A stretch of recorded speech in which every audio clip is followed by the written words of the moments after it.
فسق و فجور کی زندگی گزار رہے ہیں تو شریعت نے کہا کہ تم ان کے ساتھ سلوک تو اچھا رکھو مگر ان کی ایسی بات کو مت مانو جو شریعت کے خلاف ہو.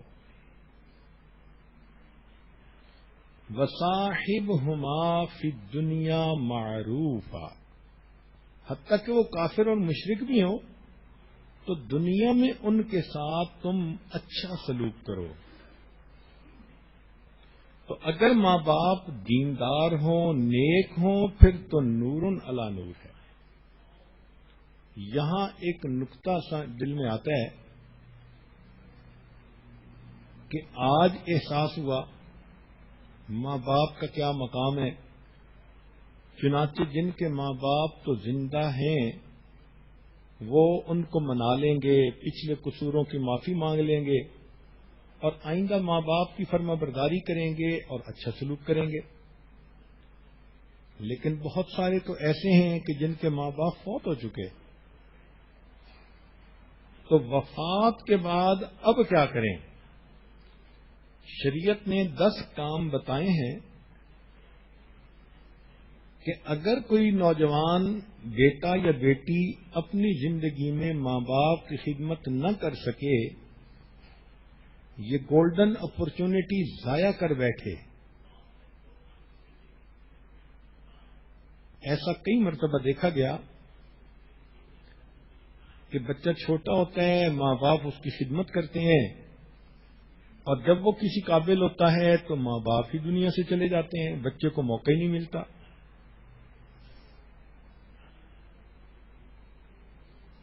عمر بھر تیری محبت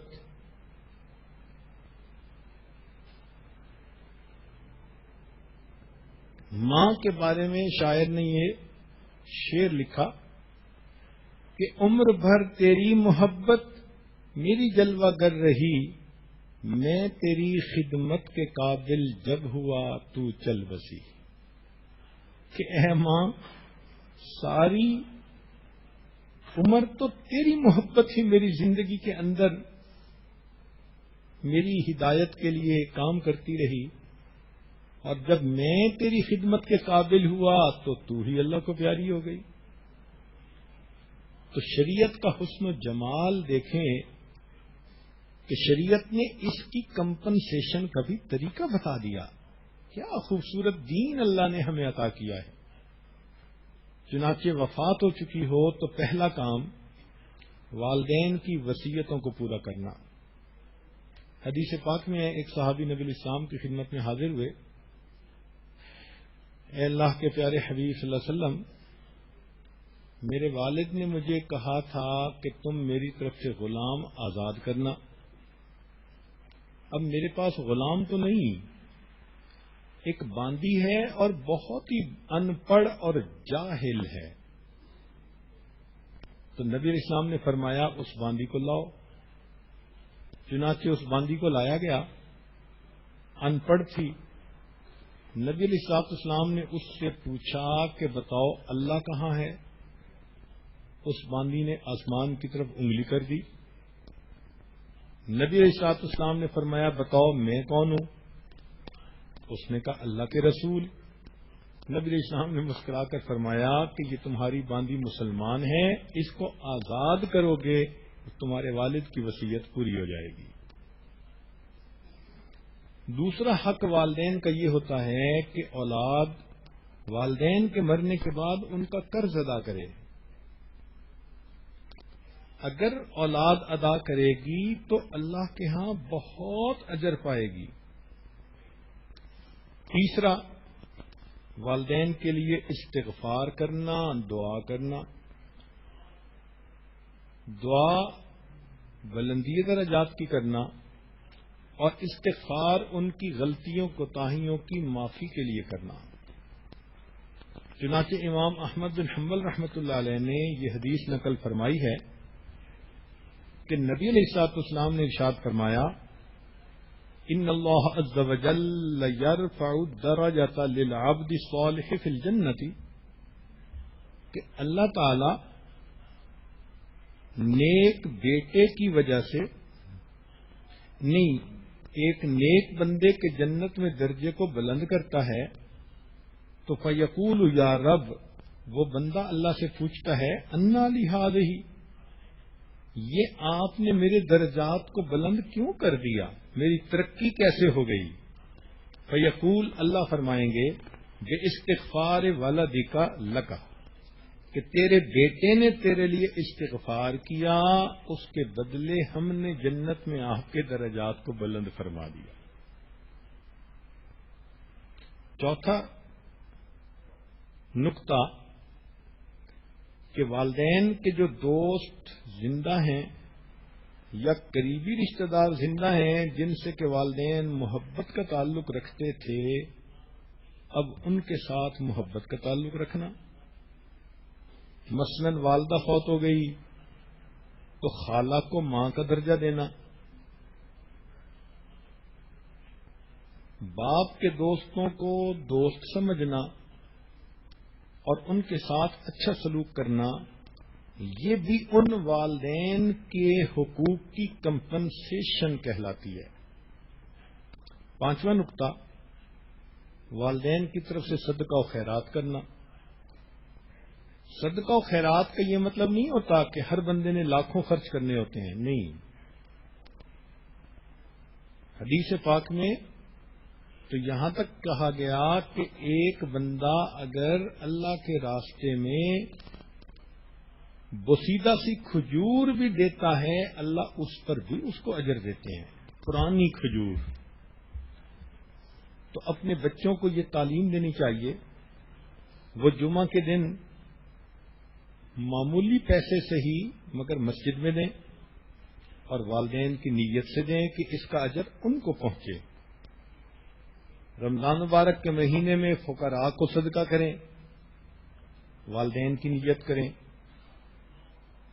تو وقتاً فوقتاً صدقہ و خیرات کرتے رہیں، مقدار کو مت دیکھیں۔ اخلاص کے ساتھ اگر آپ دیں گی تو اللہ تعالیٰ آپ کے صدقے کو اس طرح پالیں گے جس طرح لوگ اپنے جانوروں کو پالتے ہیں۔ چھٹا نقطہ، اگر اللہ تعالیٰ بندے کو استطاعت دیں، والدین فوت ہو چکے تو ان کی طرف سے حج اور عمرے کی کثرت کرنا۔ نبی علیہ السلام نے فرمایا ایک صحابی کو کہ تم اپنے باپ کی طرف سے حج کرو واعتمر، اور ان کی طرف سے عمرے کرو۔ ساتواں نقطہ کہ مرحوم والدین کی خوشی کے لیے اعمال صالحہ میں جلدی کرنا۔ یہ عجیب بات ہے کہ انسان نیک کام تو کرتا ہی ہے، لیکن چونکہ نیک کام کا ثواب ماں باپ کو ملتا ہے تو ماں باپ کو عالم برزخ میں انتظار رہتی ہے کہ ہمارے بچوں کی طرف سے ہمیں تحفہ کب ملے گا، لہذا نیکی میں جلدی کرنی چاہیے۔ حضرت شیخ الحدیث رحمۃ اللہ علیہ نے ایک عجیب واقعہ لکھا ہے کہ ایک اللہ والے قبرستان کے قریب سے گزرے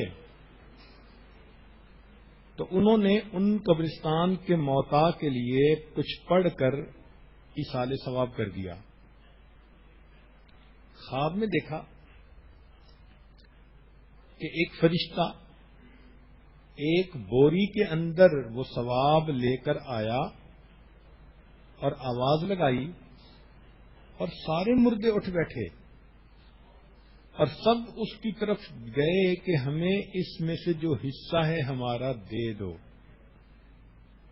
تو سب کو اس میں سے حصہ مل رہا تھا۔ ایک مردے کو دیکھا، وہ آرام سے پیچھے بیٹھا ہے، تو انہوں نے خواب میں پوچھا کہ بھائی آپ اپنا حصہ لینے کے لیے کوشش نہیں کر رہے؟ اس نے کہا مجھے جو میرا حصہ ہے وہ مل جائے گا، اور میں اطمینان سے اس لیے بیٹھا ہوں کہ میرا ایک بیٹا ہے جو قرآن پاک کا حافظ ہے، وہ قرآن مجید پڑھتا رہتا ہے اور اس کا اتنا مجھے بدلہ ملتا رہتا ہے کہ اب میں اطمینان سے بیٹھا ہوں، تسلی سے۔ خواب ختم ہو گیا۔ کچھ عرصے بعد دوبارہ قبرستان کے قریب سے گزرے، پھر ایصال ثواب کیا۔ ہاں، خواب میں انہوں نے اپنے اس کے والد سے پوچھا کہ تمہارا بیٹا کہاں ہے؟ اس نے نام بھی بتایا اور یہ بھی بتایا کہ وہ فلاں جگہ پر دکانداری کرتا ہے۔ چنانچہ خواب سے بیدار ہوئے تو انہوں نے جا کر دیکھا وہ نوجوان دکان پہ بیٹھا ہوا تھا، گاہک آتے تھے تو ان کو وہ سودا دیتا تھا، اور جب گاہک چلے جاتے تھے تو فارغ وقت میں وہ اللہ کے قرآن کی تلاوت کرتا تھا، اس کے ہونٹ ہلتے نظر آتے تھے۔ تو یہ پہچان گئے کہ میرا خواب سچا تھا۔ کچھ عرصے کے بعد دوبارہ قبرستان کے قریب سے گزر ہوا، پھر ایصال ثواب کیا۔ اب کی مرتبہ خواب میں دیکھا کہ فرشتہ اجر لایا تو جس طرح باقی مردے جو تھے اٹھ کر اس ثواب کو لینے کے لیے دوڑے، یہ بندہ بھی اس مرتبہ ثواب لینے کے لیے دوڑنے لگا۔ انہوں نے اس سے پوچھا بھئی اب کیوں دوڑ رہے ہو؟ اس مردے نے کہا کہ میرا وہ بیٹا فوت ہو گیا، اب اس کا اجر آنا بند ہو گیا۔ جو عام مومنین دعا کرتے ہیں میں بھی اسی اجر کو دیکھ کے خوش رہتا۔ تو والدین کے لیے نیک کام جلدی کرنا یہ والدین کی خوشی کا، روح کی خوشی کا سبب بنتا ہے۔ 8واں حق کہ ماں باپ نے اگر کوئی قسم اٹھائی ہوئی ہو تو ان کی قسموں کو پورا کر دینا۔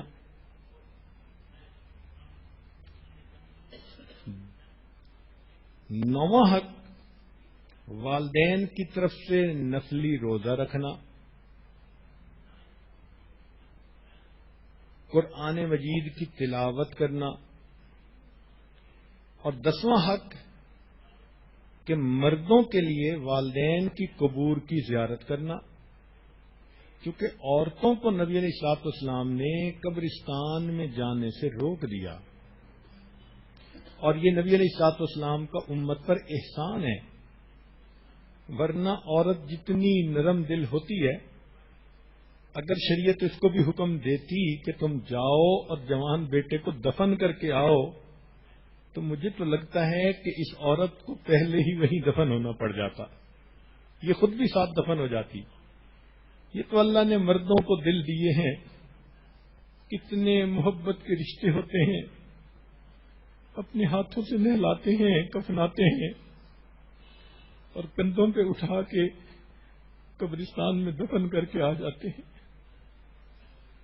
تو اللہ رب العزت نے ماں کو اس تکلیف سے بچایا، اس لیے فرمایا کہ عورت قبرستان میں نہ جائے۔ تاہم مردوں کو چاہیے کہ وہ وقتاً فوقتاً جائیں اور اپنے والدین کی قبور پر قرآن مجید کی تلاوت کر کے جتنا بھی اللہ چاہیں ان کو ایصال ثواب کریں۔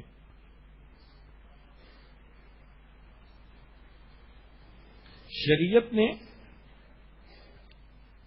یہ بتلایا ہے کہ جو بندہ ماں باپ کی اطاعت کرتا ہے، فرما برداری کرتا ہے، ان کے دلوں کو خوش کرتا ہے، اللہ تعالیٰ دنیا میں بھی انعام دیتے ہیں، آخرت میں بھی اس کا انعام دیتے ہیں۔ چنانچہ والدین سے حسن سلوک کا دنیا میں کیا فائدہ؟ امام احمد بن حنبل رحمۃ اللہ علیہ نے انس رضی اللہ عنہ کے ذریعے سے روایت کی، فرماتے ہیں کہ جو ماں باپ سے حسن سلوک کرتا ہے اللہ تعالیٰ اس کی عمر اور رزق میں اضافہ فرما دیتے ہیں۔ تو ماں باپ کے ساتھ اچھا سلوک کرنے کی یہ برکت ہے، عمر بھی بڑھتی ہے اور مال بھی بڑھتا ہے۔ عمر بڑھنے سے مراد دو باتیں ہو سکتی ہیں،